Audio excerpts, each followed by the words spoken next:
Starting. All attendees are in listen-only mode.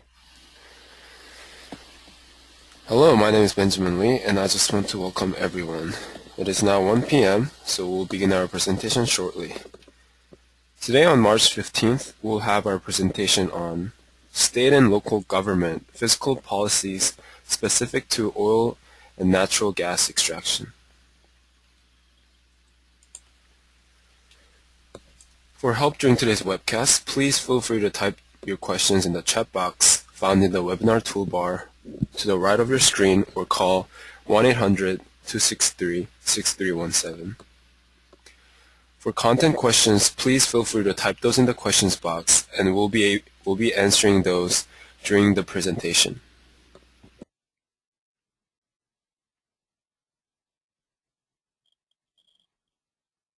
Here is a list of sponsoring chapters, divisions, and universities.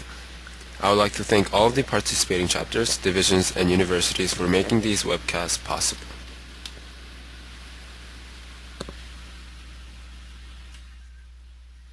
These are the list of upcoming webcasts. To register for these upcoming webcasts, please visit utahapa.org/webcast.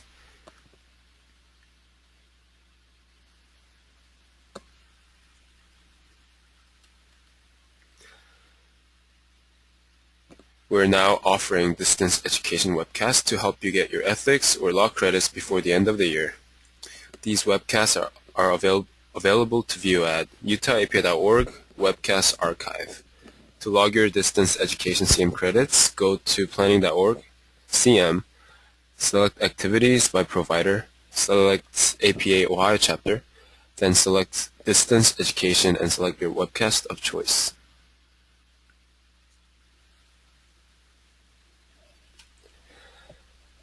Follow us on Twitter, like us on Facebook to receive up-to-date information on the Planning webcast series sponsored by chapters, divisions, and universities.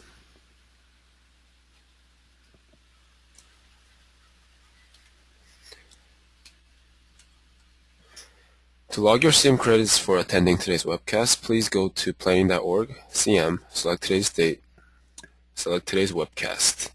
It will be available for 1.5 CM credit.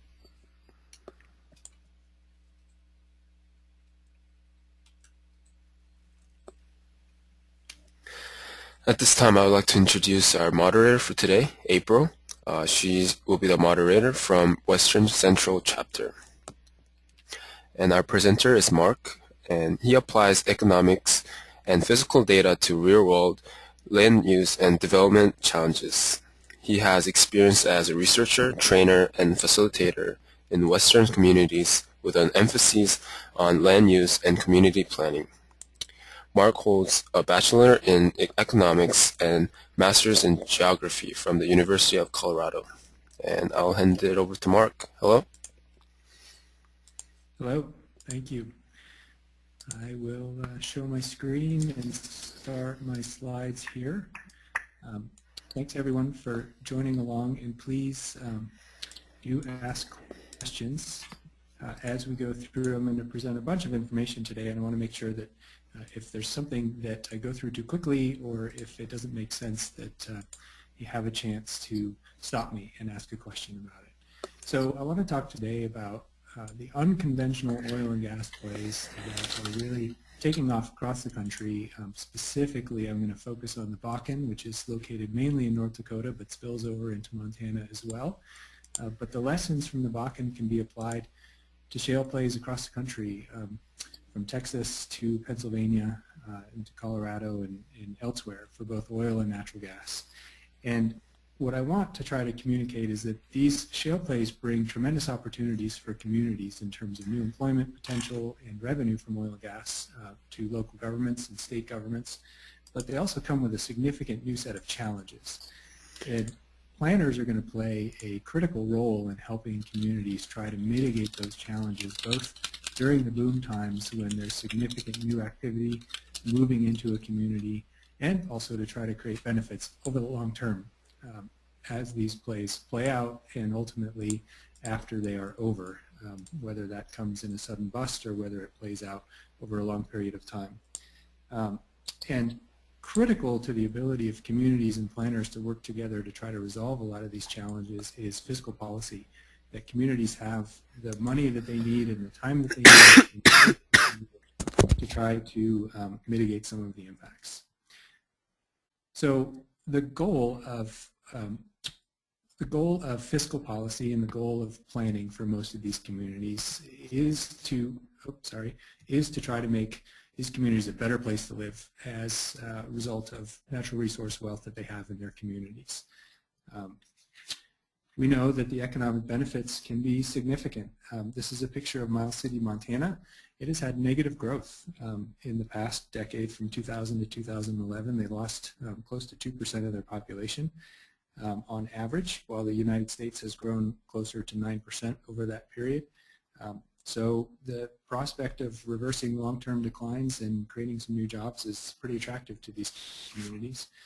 We also know that there are challenges associated with it, particularly on infrastructure because of the industrial nature of the development. This is a picture of truck traffic on a rural county road in North Dakota, either coming to or from a well. And I think we don't have to talk a lot about the impacts that are coming on communities, both in terms of infrastructure because of industrial impacts, and on communities themselves in terms of pressure on housing, pressure on water and sanitation systems, public safety and police services. So managing these challenges during the boom is really important, and fiscal policy plays a big role. We also know that in the past, resource booms have gone bust. This is a photo from May 3rd, 1982 in Rifle, Colorado. This was Black Sunday when the Colony Shale project from Shell essentially closed its doors overnight. Lots of people were thrown out of work, and the community was plunged into a deep recession that they didn't emerge from for quite a while. So we want to try to manage the busts as well. How do we take advantage of the opportunity during the boom to put us in a better place?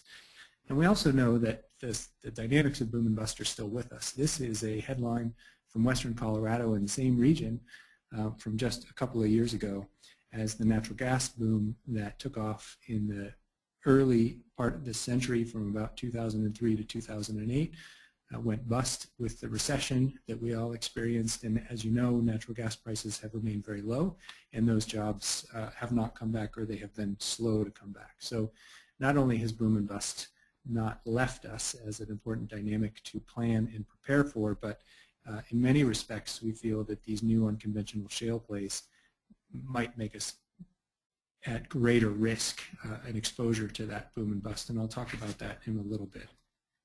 And ultimately what it means for communities is, in spite of best intentions and in spite of all of the activities and plans that we can try to put in place to lessen some of the impacts, these communities are going to face a predictable set of pressures, and there are tools that we can try to use to help them manage those. Although some unintended consequences are inevitable, there are things that we can do to try to make these booms play out more smoothly in these communities.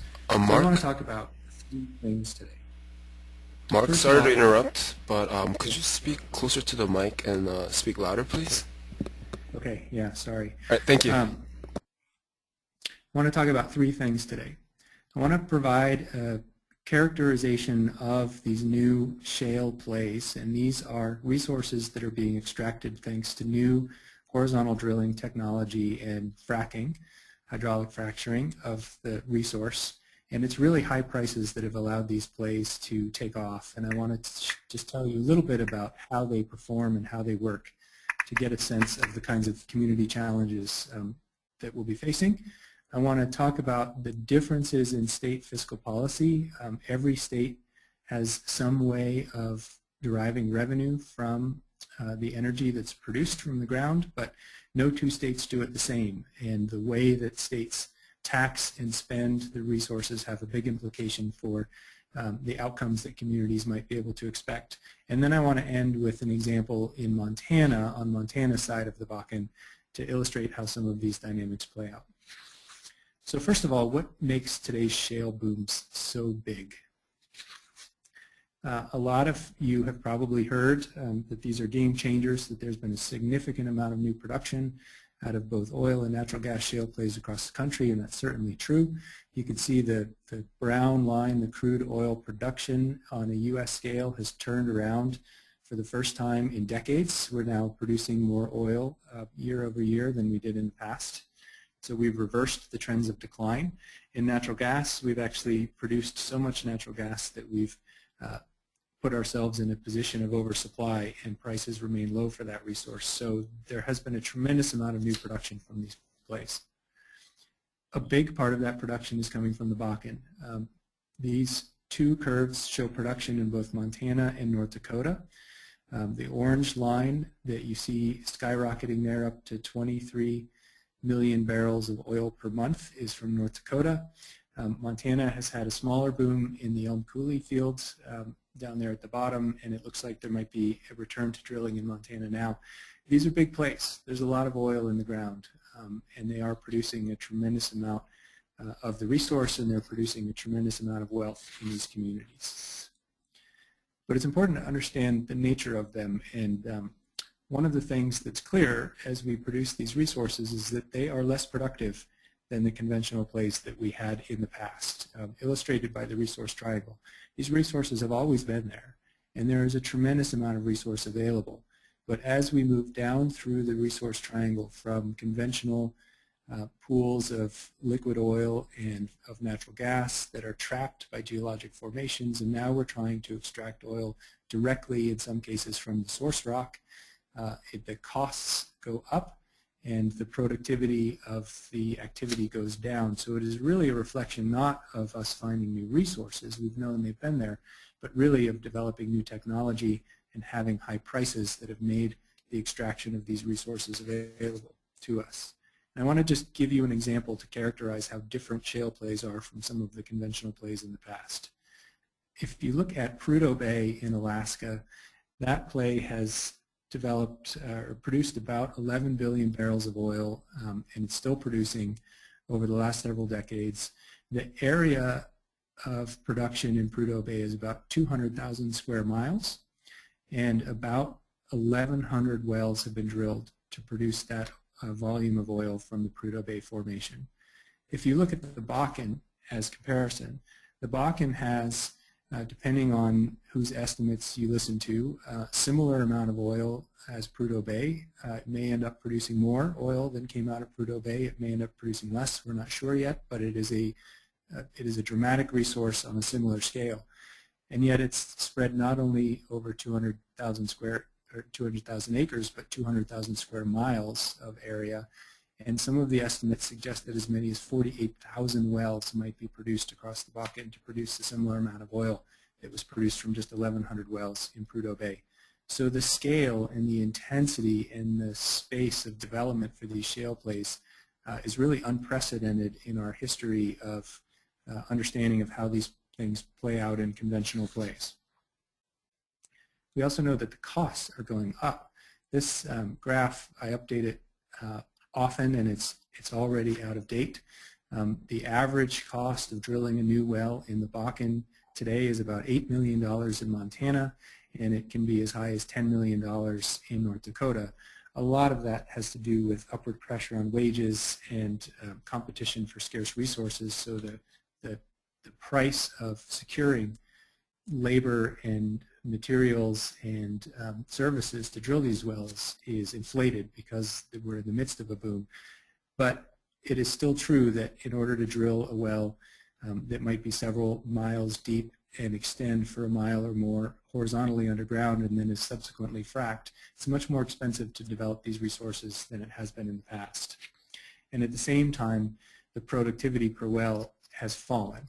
And we might be turning that around a little, but it's unlikely we'll get back to the productivity that we had from big conventional wells in places like Prudhoe Bay. And the resource is also heterogeneous. It's not evenly distributed across the landscape. There's sweet spots in these plays where the shale is a little bit thicker or thinner. And it means that from a community perspective, we might see drilling activity moving around quite a bit, focusing in one area until wells are evenly spaced and played out, and then moving on somewhere else, and then maybe returning when secondary production becomes an option as production declines. So we're going to see a lot of activity moving around these landscapes in unpredictable ways due to the heterogeneous nature. And I've alluded before to the idea that these wells are less productive. This is a graph of an actual well production profile for all wells that have been drilled in the Montana side of the Bakken in the Elm Coulee field. And you can see that it initially produces a significant amount of oil, 246 barrels per day average in the first month of production, but that production declines quickly. And by the 18th month of production, it's producing only about 95 barrels per day. That represents about a 65% decline over the first 18 months of the production life of a well. And it continues to decline, although stabilizing at lower levels. What it means for these shale plays is that we have to continue to drill new wells in order to maintain or increase production. This graph is showing the total field production from the Elm Coulee in Montana, and each of the layers of varying red stacked areas there in this graph represent wells that were drilled within a particular year. So at the very bottom, we started with just one well in the year 2000. We started adding new wells at a pretty rapid rate, and you can see production increased dramatically. But even as we continued to drill wells in the Elm Coulee field, production started to flatten, and it even started to decline even as new wells were being added to the field. And that's because the steep production profiles of these wells require that in order to maintain production, you have to drill new wells. And if you want to not only maintain but increase production, the rate of drilling is essentially continuous. So it's breaking down the way we understand the old field development model from oil and gas. It used to be that we had an idea that we'd come in and drill a number of wells in a field, put in the infrastructure in terms of pipelines and other capacity, and then we could walk away from that field and it would continue to produce at a relatively stable rate and then slowly start to decline. In the Bakken and in other shale plays, because of the decline curves, we now have essentially a continuous drilling and production phase. In other words, as long as we want to maintain production, we have to continue drilling new wells. So we've broken down that old model, and it means a couple of things for communities. Some people have described the need to constantly drill new wells as the Red Queen effect from Alice in Wonderland, where you have to keep running faster and faster in order to keep still. It means you have to keep drilling more and more wells just to maintain the same amount of production from these fields. What does it mean for communities? Well, a few things. One is that it means there's a lot more opportunity associated with these plays. The idea that we have to continue drilling new wells means that there are going to be more jobs associated with producing the same amount of oil or an equivalent amount of oil compared to a conventional field. These jobs might be around for a lot longer, and it provides significant opportunities for support businesses to grow up and to service the industry. So there are significant opportunities associated with this model. We also know, though, that the community impacts are likely to be extended. So communities are going to be dealing with a drilling boom, in a sense, for the life of a play, so it might extend for decades before all the oil is produced out of the Bakken. So the character of the plays is quite different. What does it mean for state energy tax policy and the way that tax policy helps communities deal with some of their impacts? It shouldn't be any surprise that no two states do it differently, but I want to start with just some basic principles about what we think tax policy ought to be able to do. The first principle is that fossil fuel extraction ought to be able to pay for itself through effective impact mitigation. In other words, the money that is derived from taxing the resource should be sufficient to deal with the infrastructure improvements that are needed to facilitate that development and to maintain a level of service that is adequate to ensure public safety and other impacts can be mitigated. We also believe that if you have natural resource wealth in your community, it ought to make you better off over the long term. And that's where we started this with a quote from the commissioner in North Dakota. These communities have an idea that they will be better places to live at the end of the boom. So one of the things that tax policy ought to do is make sure you have some revenues left over after the boom that you can use to diversify your economy and maintain infrastructure and services that you put in place during the boom. And finally, The severance tax on oil and gas is really designed to replace the wealth that's leaving the ground with some kind of permanent value that can be used to support government services and to create economic benefits over the long term. So saving some of the revenue for the future is a really important part, and most states have a permanent fund that they invest some portion of revenues into. Alaska has a very large one. New Mexico saves a significant amount of money, as does North Dakota, Wyoming, and others. So it's a well established principle for taxing oil and gas revenue and saving some of the proceeds.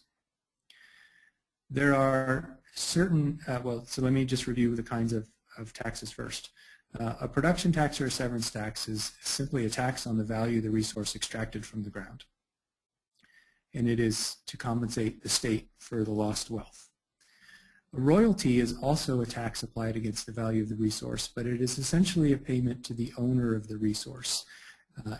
On federal lands where the mineral resource is owned by the federal government, the royalty is paid directly to the federal treasury. On a private land situation, a royalty agreement is reached between the landowner or the mineral right holder, in many cases, and the industry. So it's a payment to the owner of the resource. And then a lot of communities use property taxes as the way to tax the resource. An ad valorem tax on production is the same kind of tax. In other words, it's a tax applied against the value of the resource that's produced, although it is just assessed for value for property tax purposes, and local levies are applied against it. These are the three main ways that value is derived from production of oil and natural gas. There are a couple of barriers inherent to taxing oil and gas that are important to understand. The first is timing. When communities are experiencing impacts related to an oil and gas boom, they need to have revenue in the time that they need to deal with those impacts. A property tax delays when revenue is received by a significant amount of time, sometimes up to 2 years from when production actually begins from a well, just because of the way the ad valorem tax works. And a lot of states in their severance taxes also have incentives that can delay the timing of revenue. But there's just a problem inherent to it because the time that the well is drilled is the time that the impacts occur in the community, and the value of the tax is levied against the production. So in other words, you don't start receiving tax revenue, even in the best case scenario, until after the well has been drilled and starts producing and the impacts have already occurred in the community. The second is distribution. In a lot of cases, the tax revenue accrues to the jurisdiction where the production takes place, and this is often a rural county government. But often the cities in the oil patch are the ones that are bearing a lot of the impacts related to population growth and impact on infrastructure. So often the places that are trying to manage impacts do not have any revenue to do anything with, and state taxation policy can help mitigate some of those. But not all states have a good distribution system that tries to recognize what we call jurisdictional unevenness, but really what it means is just that the location of production and the location of impact are not always the same. And the third is volatility. We know that the price of oil and the price of natural gas can fluctuate dramatically, and because the tax is levied against the value of the resource, the tax revenues that can be expected from production can vary quite dramatically as price goes up and down. And tax policy can actually have a big impact on either smoothing that volatility or actually exacerbating it. And finally, amount. States have really different tax policies, and they also levy very different tax rates, and they have different incentive structures, and it means that production from one state to the next can return a dramatically different effective tax rate back to the state and local governments. So I want to go through these each in a little bit more detail and then provide an example in Montana. So I talked a little bit about timing and the fact that the impacts accrue to the community when the well is drilled, but revenues don't flow until after the well starts producing.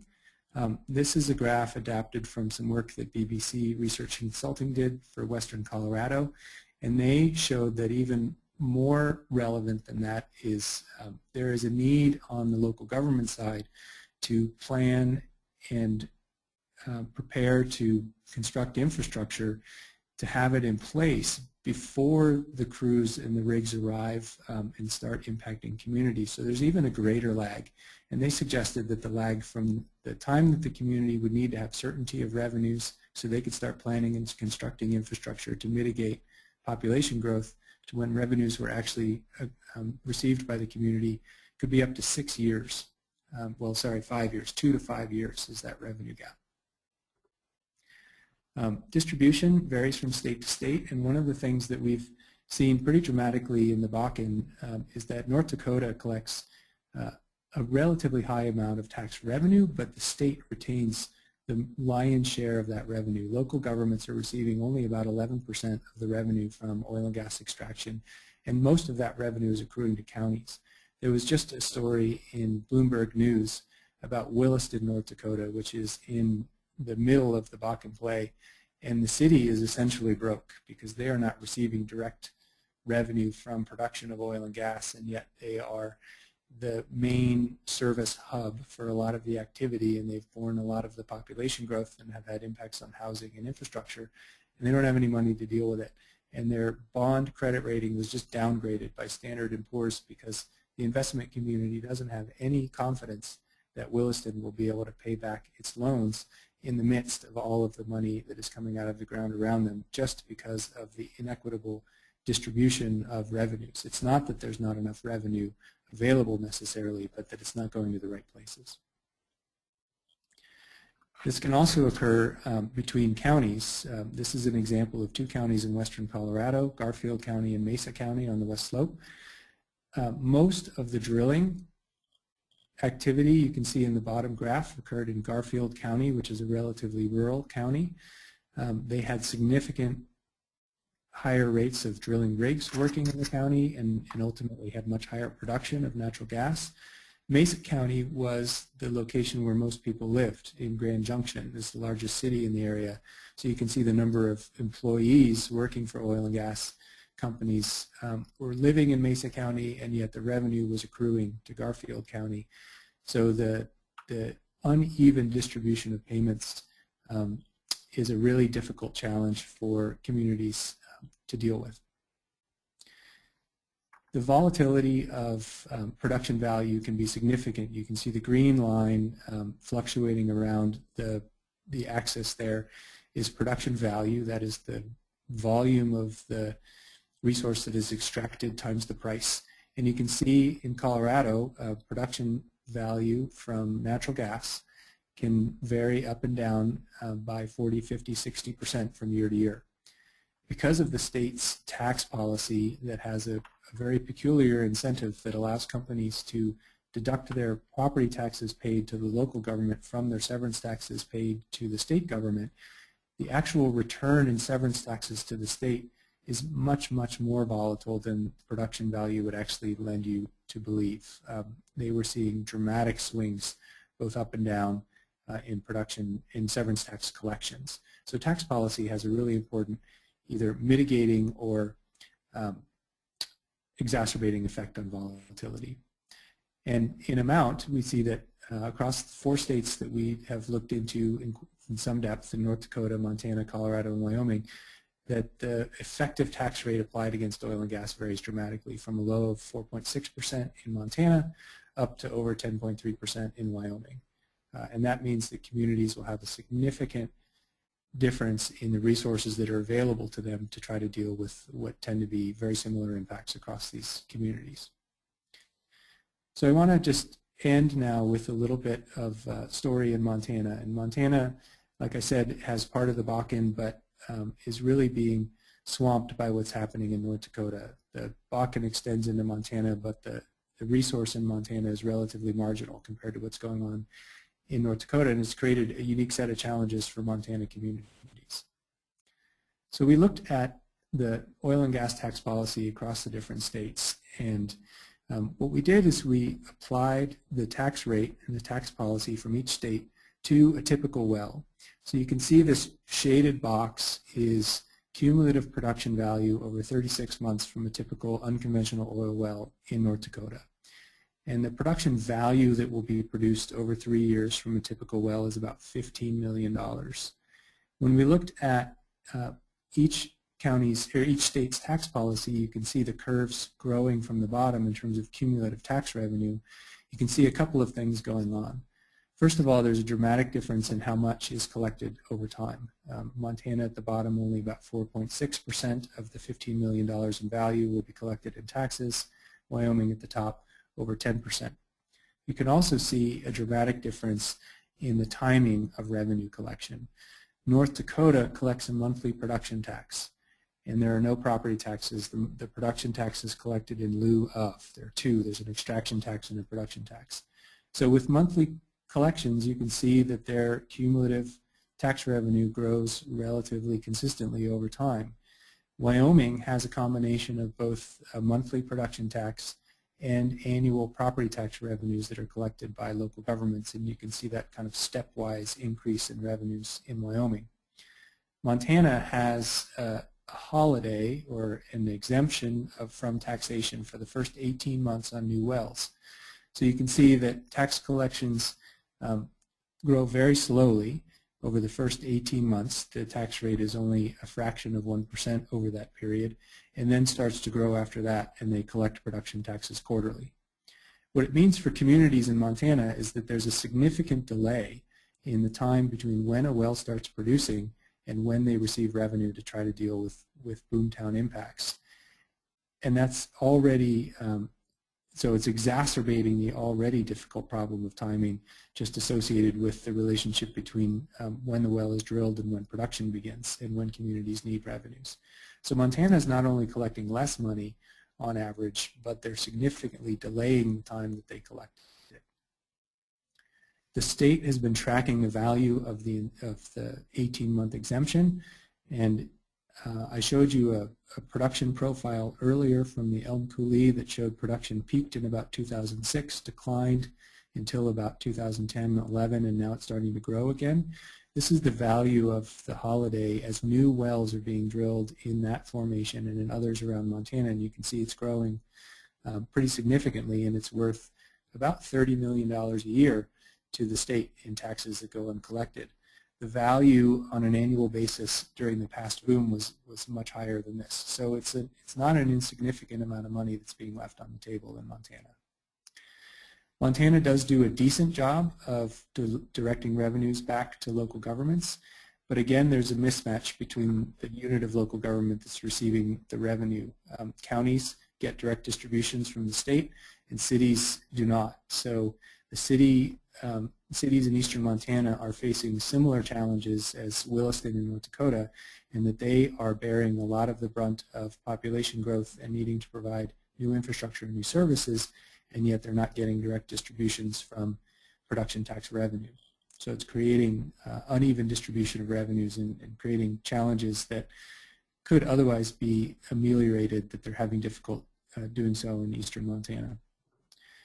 Montana is one of the only states, maybe the only state in the West, that does not save any money from new oil or gas development. You can see Wyoming on the left invests a significant share of its oil and gas revenue and revenue from other fossil fuel resources into a permanent fund that's now worth well over $5 billion. North Dakota established a permanent fund just in September of 2011, and they already have $850 million in the balance. Montana has an existing permanent fund, the Resource Indemnity Trust Fund, but it's capped at $1 million. So no new oil and gas revenue is flowing into this fund. In other words, Montana is spending all of the money that comes in the year that it comes in, and we're not saving any money for unanticipated costs or to support these communities after the boom is over. What we're seeing in Montana today is that there are significant impacts that are growing not only from drilling within the state, but are also spilling over from North Dakota. And these graphs just show a couple of the kinds of impacts that communities are experiencing. First one just shows the increase in landfill tonnages going in on a regular basis. And you can see the landfill in Baker, Montana is experiencing a dramatic increase in waste that is being brought there along with Sydney. The bottom graph is showing subdivisions and subdivision permits, and you can see a dramatic increase in Richland County. Most of this activity started in about 2009, 2010, which is when the Bakken in North Dakota really took off. You'll notice there was a bit of an increase through 2005 and 6 in some of these variables, but there were also declines. So that the actual boom in Montana didn't generate the scale of impacts that are now spilling over the border from North Dakota. And it's just an indication of the sheer size of the play that's happening in North Dakota. And these are costs that Montana is having to bear, and they're unanticipated costs. And it has implications for these communities' ability to deal with them. This is a figure from the Montana Department of Transportation that is also showing increasing costs for roads across the region. It amounts to about $50 million a year, they think, for the next 20 years to deal with the improvements and the ongoing maintenance and impacts to roads. So added together, it's a significant cost to the state of Montana. $50 million a year in roads, some of the estimates just for water and sanitation systems in these communities, it could be in $20 to $30 million a year for the next 10 years to deal with all of those impacts. And Montana is in a position now where we have already had a significant part of our boom in the Elm Coulee, and it came and it went, and we have very little to show for it. We missed our opportunity to save revenues from the last boom to apply them to these unanticipated costs from the current boom. It also means that our tax policy going forward, if we do have an increase in drilling in the region, we are not prepared with our current tax policy to take advantage of it and apply new revenue from new booms in the future to try to deal with some, just to catch up from the impacts that we have already, and also to try to deal with the new impacts that might be coming across the border or from our own production in Montana. So I will end with that, and just say that in eastern Montana right now, there are significant job opportunities, and communities are quite happy about a lot of the outcomes, but they're struggling to deal with these impacts, and our tax policy in Montana is holding us back from being able to do that. And it's a challenge that is potentially going to be replicated across other states as new plays come online and as existing plays work themselves out. So thank you very much for your attention, and I would be happy to answer whatever questions people have. Okay, first question is from Thomas. Do you have any information on the Utica and Marcellus shale plays in Ohio? We have not done a close look at those shale plays, so I don't have the same kind of graphs that I showed in terms of the effective tax rates and the effect of tax policy on timing or amount to any of that stuff. So sorry, I don't. Okay, second one is from Richard. In the cases you presented, has anyone suggested setting up a mechanism to collect and distribute impact fees that would be based on initial assessment and perhaps adjusted in timing, amount, or geo-distribution depending on the area of actual impact versus predicted during planning? Yes, there are some good solutions out there. Just in terms of distribution, I'll answer that one first. Colorado has a very good distribution system in place for distributing the state share of production taxes. They direct revenue back to communities both based on the production, the value of production and where it was produced, but also based on the place that workers are locating. So I showed you those two graphs between Mesa and Garfield County where production was happening in one county, and most of the workers were living in the adjacent county because that's where the main population center is. Colorado actually changed their distribution formula to recognize those impacts, and other states are considering it, and specifically considering changing the way distributions are made between counties and cities within the counties to make sure that the cities have revenues that they need to try to help deal with impacts that they're experiencing. The question about impact fees, there have been attempts both at the local level to impose impact fees. Rio Blanco County in Colorado has an impact fee specifically on drilling. So it is revenue that comes in at the time that the permit is issued, so it does come, it improves the timing in terms of when revenue is available to deal with it, and it's mainly for roads in Rio Blanco County. There have been discussions at the state level. I know Pennsylvania has been trying to figure out how to address the fact that they don't have a severance tax, and they have been using the idea of an impact fee rather than a severance tax to try to put that in place. But I haven't followed that closely, and I can't really tell you if it's been effective or how it's worked out for communities. Thank you. This question is from John. Can you comment on the effects on the public school districts in the impacted communities? Are they building new additions or schools to address population growth? Well, it's a great question. In North Dakota, you know, a lot of these places had experienced a boom previously in the 80s that went bust, and they are understandably a little bit leery of overbuilding for the current boom. But they do have significant increase in enrollment, and the enrollment didn't start right at the beginning of the boom. It's now slowly starting to increase as more and more families are following the workers that are going to the oil patch for jobs, and as more support industry is actually locating in the region. So the schools are experiencing a big increase. They're struggling is the only answer to it. Some of these places, at least around the Bakken, have been experiencing significant population declines over the last several decades. So they have what in essence amounts to surplus capacity. They're opening old schools and they're trying to retrofit old buildings to provide new classrooms.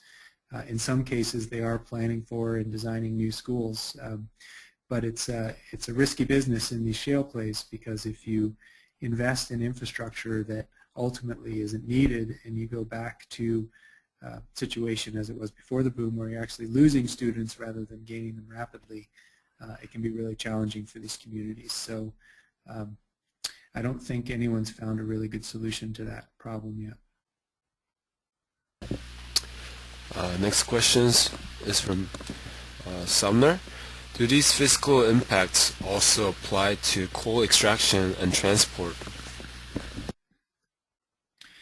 Well, we've looked at coal, and coal operates very differently from oil and gas. A coal mine tends to be much more stable, and they develop communities around them that tend to have a very different labor dynamic. These are typically union towns with decent paying jobs, and those jobs are much more predictable over time. So the impacts associated from a new coal mine opening or just continued operation or increase in production from a current coal mine are relatively stable compared to oil and gas. So the dynamics in coal communities are very different from the dynamics in boom and bust oil and gas communities, especially in these plays that can just take off so quickly. In terms of coal transport, we have not really done any research, and I don't know if you're talking about the proposals right now to train coal from Wyoming and Montana out to the Pacific coast to export terminals to ship over to Asia. But those transportation issues have been a real challenge for the communities where they go through, and directing revenue is a big deal. Where I live in Bozeman, Montana is on the rail line, so we would be affected by the coal transport trains going through. And one of the big issues is running into barriers across train tracks and potentially having to build overpasses or underpasses or significant new infrastructure to make sure that public safety and emergency response vehicles can get across efficiently. It's just one small example, and those costs, it's unclear how those costs are going to be paid for, if they will be compensated at all by the development or if it will come from higher local taxes or from the state general fund. So those are important issues to be worked out. Okay, thank you. And next question is by Eric. Are there examples of dedicated funds or allocation from general revenues for environmental mitigation and cleanup? There was a proposal to create a new fund in North Dakota to do exactly that, and it just failed. So there are not many, but there is, Montana does actually have a fund. It's called the Resource Indemnity Trust Fund, and revenue from all kinds of severance taxes flow into it. So it's not just oil and gas, but it's coal, gravel extraction, other mineral extraction. And that fund is there to indemnify the state of Montana from potential impacts, environmental impacts specifically to groundwater or to other resources. That fund is capped at $100 million, like I mentioned before, so no new revenues going into it, or at least the revenue that goes in is just there to offset the distributions from the fund, and it is a distribution based on the annual income, interest income that is earned on that fund on a regular basis. So there is precedent for that kind of fund, certainly. I don't know if the Resource Indemnity Trust Fund is the best way to go about it. We would like to see it uncapped so that it could start to grow again and have a distribution that is a little more certain rather than relying on interest, because it's not necessarily tied to impacts. It is a income stream that can be used, but if there are unanticipated impacts that cost significantly more money, the Resource Indemnity Trust Fund is not necessarily designed to deal with those. So it is part of a solution. Thank you. Next question is by Armando. Why is Montana's government reluctant to change its tax policy so that it can get more revenue and get it earlier? Well, it's a good question. I was actually just in the state legislature this morning in Helena. They were hearing a bill to repeal the tax holiday. The argument against it is that the incentive is needed for industry, that without an incentive that allows them to pay back their costs more quickly, that they would not drill in the state of Montana, that they would simply leave and take their business elsewhere. It is an argument that we hear again and again in every state, and part of the reason that fiscal policy across states is so different, and the reason that it is relatively entrenched in each state, is that each state faces essentially the same challenge. If you tinker with tax policy and you try to raise more revenue, industry always claims that they will just go to greener pastures and drill somewhere else where the state is more friendly to their industry. Oklahoma is considering right now removing a tax holiday very similar to what they have in Montana, and there the industry is making the same argument, but ultimately it has just come to the point in Oklahoma where it's clear that they're simply not getting enough revenue to deal with the impacts, and something needs to change. So I'm not sure where that threshold is met, but that's the argument we hear. Interestingly, there's a lot of research on the subject, and the research suggests that fiscal policy, especially associated with production taxes, has almost no bearing on industry's decision to drill in one state versus another for a number of reasons. One is that they have to go where the oil is, right? They're not textile companies. They can't pull up stakes and just go elsewhere. But the production tax is also what's considered a downstream tax. In other words, it only comes after industry has decided to drill a particular well, has invested the money, and the well starts producing. Then they start getting a credit for that. So as an incentive to get industry to drill the well in the first place, it's relatively weak because it comes at the end. And what most of the research suggests is that the most effective way to get industry to drill more is not through a production tax credit, but it is through pretty aggressive credits for upfront exploration and development costs. And Alaska has a tax policy that is geared very much towards that. They have a very high tax rate compared to the states that I've talked about. It's about 25% on the value of oil and gas production, and it's graduated, so it starts at a base rate and it goes higher as the price of oil rises. And the highest marginal rate in the state of Alaska for production above a certain price can be as high as 70% on the production of oil, but the state provides very generous deductions and credits for exploration. And you know, it's a quirk of the state. They have these large conventional fields that are declining, and they feel they can tax those aggressively, and companies aren't going to stop production that's already continuing. But the conundrum for Alaska is that they're highly dependent on that revenue, and they are desperate to try to invest with companies essentially to get new production started from new fields, whether that involves new technology or new exploration. It doesn't matter. They're gearing their tax policy very aggressively to try to get new production going. And they don't do that through a production tax credit.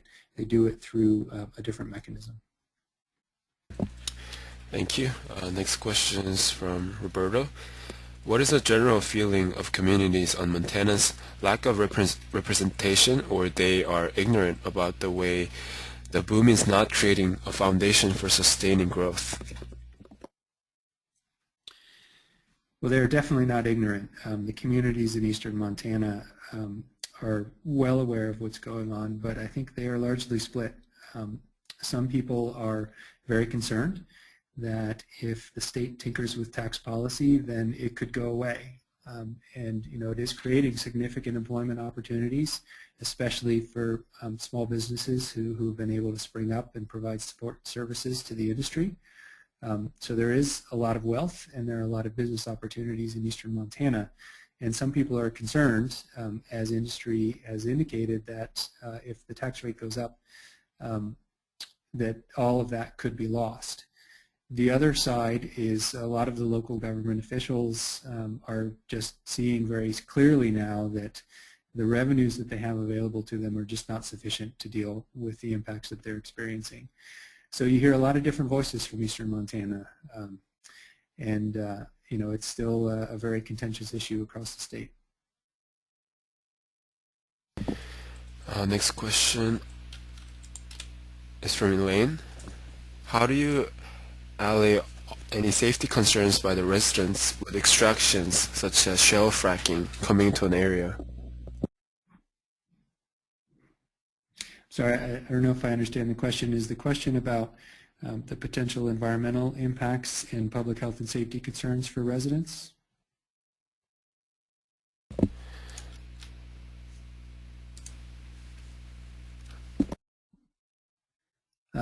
The short answer to that is that we have not looked into it. We're not really qualified to answer the question of the environmental consequences of fracking. So, I can't provide an answer if that's the question. Okay, we'll go to the next question.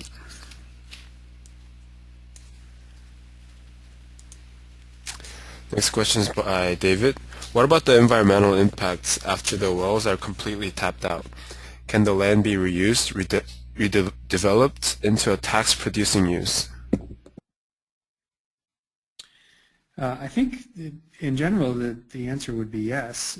If you look at the well spacing that's occurring right now, it's much better than it used to be. In a lot of cases, wells are being spaced as far apart as a mile, often on a grid. And the area of the well pad that is being disturbed is relatively small when you look at the entire area of the play. So assuming that there are no issues with contamination or spills or anything else, it should be relatively easy to reclaim the well site and put it back into agricultural use, which is essentially what's happening in most places. Now, a lot of the natural gas plays in Pennsylvania and elsewhere have different spacing, and there are different concerns associated with that. I don't know as much, but I think the idea is that, yes, you would be able to reclaim a lot of these places, and ideally, managed correctly, communities would have been able to invest in new infrastructure. They would have been able to recapitalize a lot of their local industries, and that they would be in a better position at the end of the boom than they were at the start to pursue economic development and diversification across other industries. The risk, I think, is that on the fiscal side, we're simply not collecting enough money, and we're getting behind the 8 ball before we start by not collecting it in the right time or delivering it to the right place, so that second part of the equation, the communities have been able to invest in their infrastructure and improve quality of life, is uncertain about what's going to happen. From a landscape perspective, I think unless there are some kind of spills or other unanticipated impacts, it should not be a long-term impact on these places. Thank you. And next question is by Bradley. Do you think that the oil companies will base new development of wells based on the state tax rates? No, they haven't in the past, and it's pretty unlikely that they will in the future. So we did a comparison between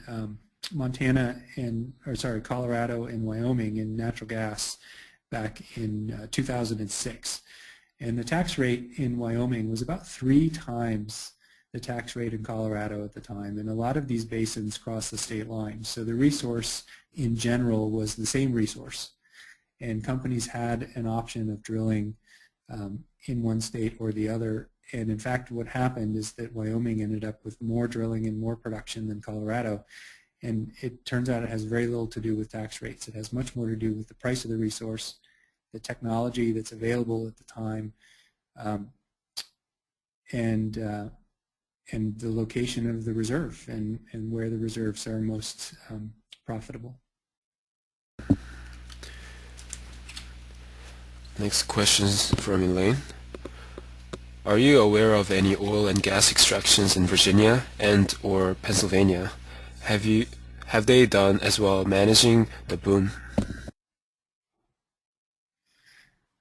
Yeah, sorry, I can't speak to the community impacts and the way that communities have been able to deal with it in those states. We haven't looked into it in any depth.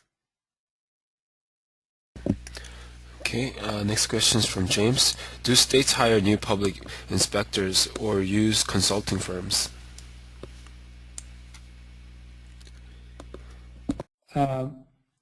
In terms of the oil and gas commissions that are responsible with oversight for the oil and gas industry, I know that they have tried to bring on staff to improve their oversight of what's going on in terms of permitting and drilling.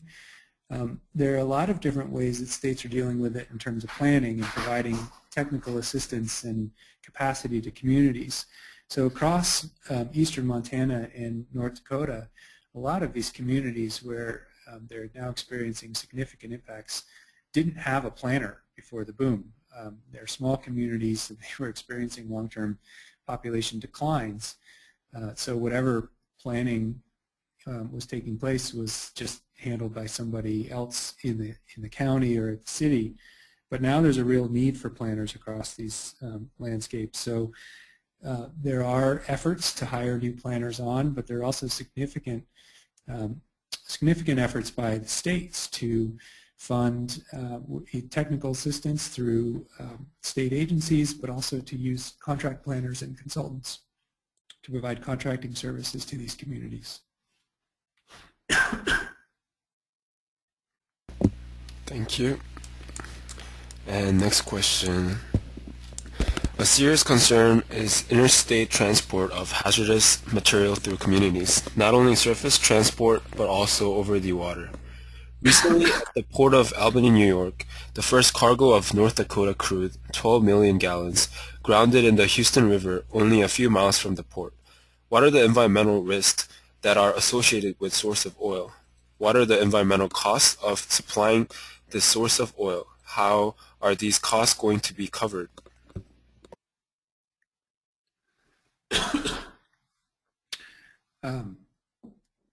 I don't think I'm prepared to answer that question. We haven't looked into the environmental consequences, particularly not relative between different sources of supply.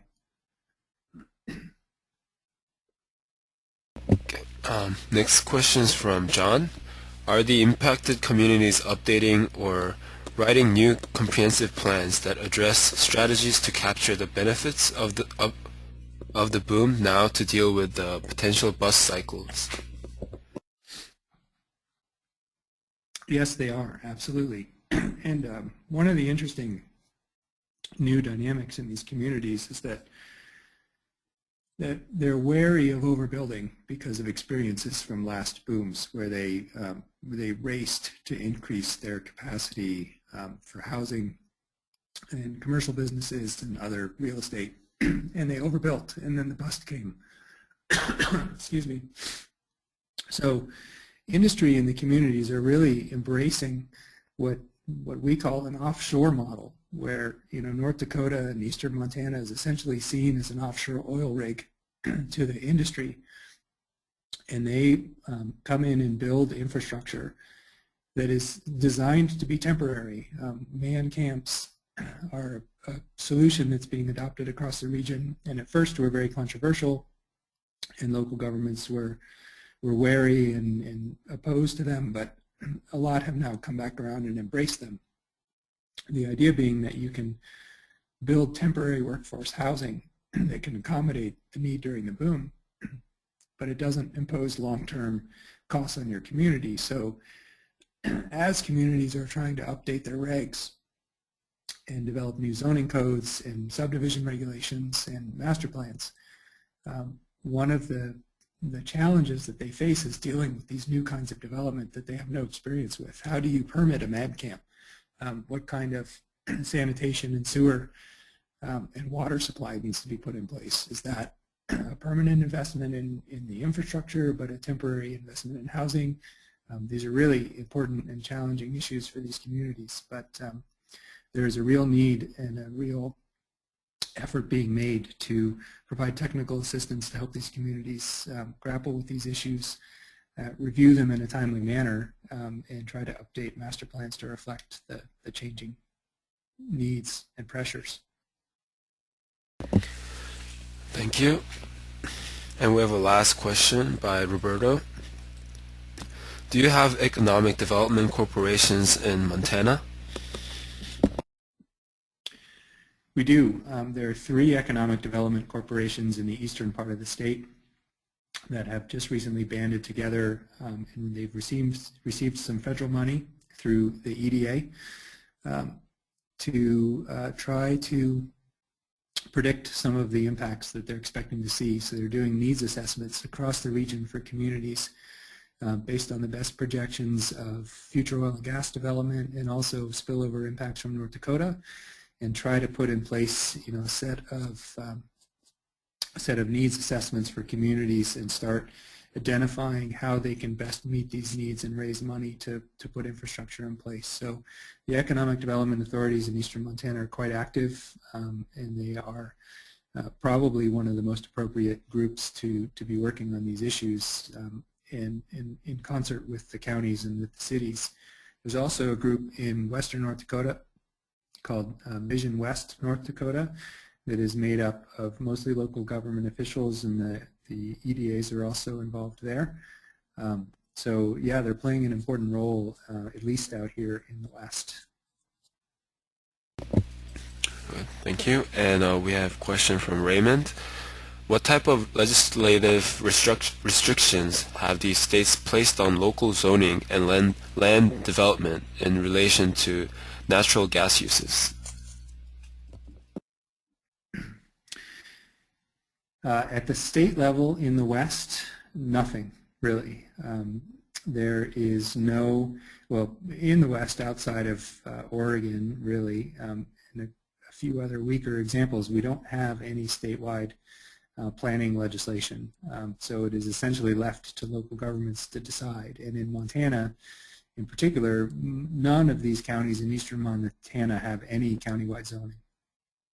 And in most cases, zoning only applies within incorporated municipal limits. If it extends outside into a donut area at all, I'm not sure, but probably not. So there's very little oversight in terms of where wells can be permitted and the kinds of uses that will be allowed, and where they will be allowed.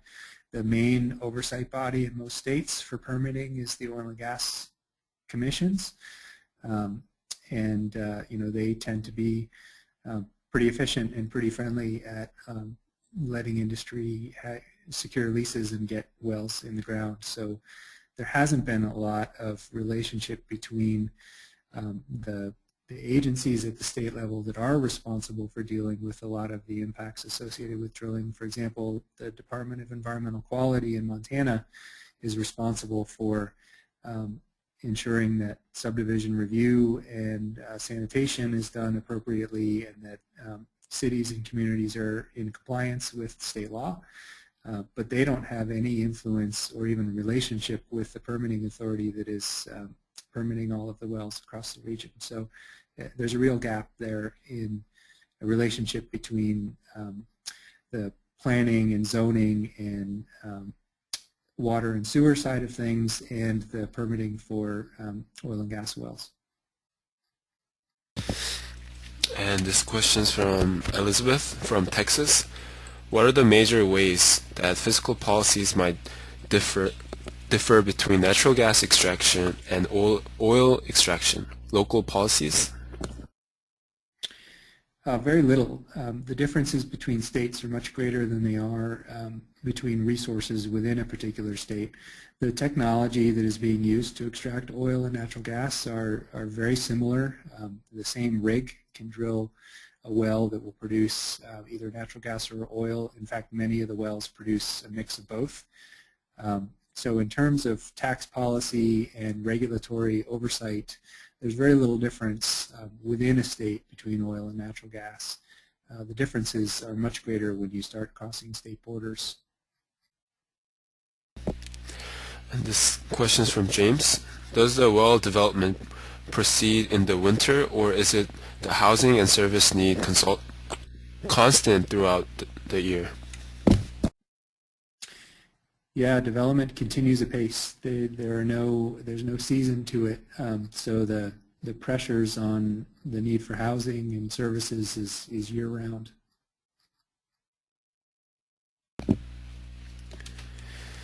Okay, and that's it for today, and we'll end a little early today. And thank you for a great presentation and answering questions for us, Mark, and we really hope to see you again in Planning Webcast. Thank you. Thank you. This concludes today's session, and I want to thank everyone again for attending. For further questions regarding the presentation, please contact the presenter. If you have questions regarding the webcast series, logging in CM credits, please contact me at planningwebcast@yahoo.com. For those of you who are still in attendance, I just want to go through a few reminders. First off, to log your same credits for attending today's webcast, please go to planning.org/cm, select today's date, then select today's webcast. This webcast is available for 1.5 CM credit. Also, we are recording today's session, so we'll be able to find recording of this webcast along with a 6-slide per page PDF at utahapa.org. Thank you.